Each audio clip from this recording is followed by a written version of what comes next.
আসসালামু আলাইকুম। আজকে আপনাদের দেখাবো গ্রামের বাড়িতে আমরা সকালে নাস্তা হিসেবে এটা প্রায়ই খেয়ে থাকি। এটা হচ্ছে খিচুড়ি, কিন্তু একটু স্পেশাল। এটা হচ্ছে অনেক কচু পাতা দিয়ে এই খিচুড়িটা রান্না করা হয়। প্রথমে খিচুড়ির মতোই সব কিছু করে রান্না বসানো হয়। চালটা একটু ফুটে গেলে তারপরে আস্তে আস্তে কচু শাকগুলো দিয়ে দিতে হয়। তারপর কচু শাকগুলো সেদ্ধ হয়ে আসতে থাকলে তখন ওটাকে ভালো মতো ঘুটে দিতে হয়। ঘোটার পরে যখন হয়ে আসে তখন গাছ থেকে আমরা ছিঁড়ে কাঁচা তেঁতুল দিয়ে দিই। তেঁতুলটা মিক্সড করি না, গোটাই রেখে দিই। তারপর যখন রান্নাটা পুরোপুরি শেষ হয়ে যায় তখন খাওয়ার সময় আমরা ওই তেঁতুলগুলো পাশে নিয়ে তারপরে খাই। এই খিচুড়িটা এত মজা, আপনারা গ্রামে গিয়ে কখনো রান্না করে খেয়ে দেখবেন, অনেক টেস্ট।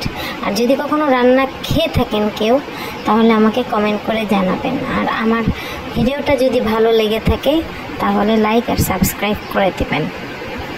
আর এই রেসিপিটা একদমই অন্যরকম, আমাদের কাছে খুবই মজা লাগে। আমরা গ্রামে আসলে প্রায় সকালবেলা নাস্তা হিসাবে এটা খেয়ে থাকি। আর এই রান্নাটা আমার নানু বাসায় হচ্ছে। আমার আম্মার বাসার পাশেই আমার নানু বাসা, কিন্তু আমরা নানু বাসায় খেতে বেশি পছন্দ করি। আর এই রান্নাটা করছে আমার মামি, সেজ মামি। সে এইসব জিনিসে খুব এক্সপার্ট। শাকটা নিয়ে এসেছে আমার খালা, কিন্তু রান্না করছে সে। আর দেখতে হয়তো অত সুন্দর না, কিন্তু লাকড়ির চুলার রান্না আপনারা যারা খেয়েছেন তারা জানেন খুবই টেস্টি এবং খুবই মজা, মুখে স্বাদ লেগে থাকার মতো। লাকড়ির চুলায় রান্না আমার মনে হয় আলু ভর্তা খেতেও অনেক টেস্ট। আর আমার মামির রান্না খুবই মজা হয় সব সময়, এই জন্য আমরা মামির রান্না খেতে চাই। সেটা খুব সাধারণ খাবার হলেও অনেক মজা হয়। আর এই খাবারটা আমার হাজব্যান্ডও খেতে খুব পছন্দ করে। রান্নাটা প্রায় হয়ে এসেছে, এই জন্য ভালো মতো নেড়ে দিচ্ছে।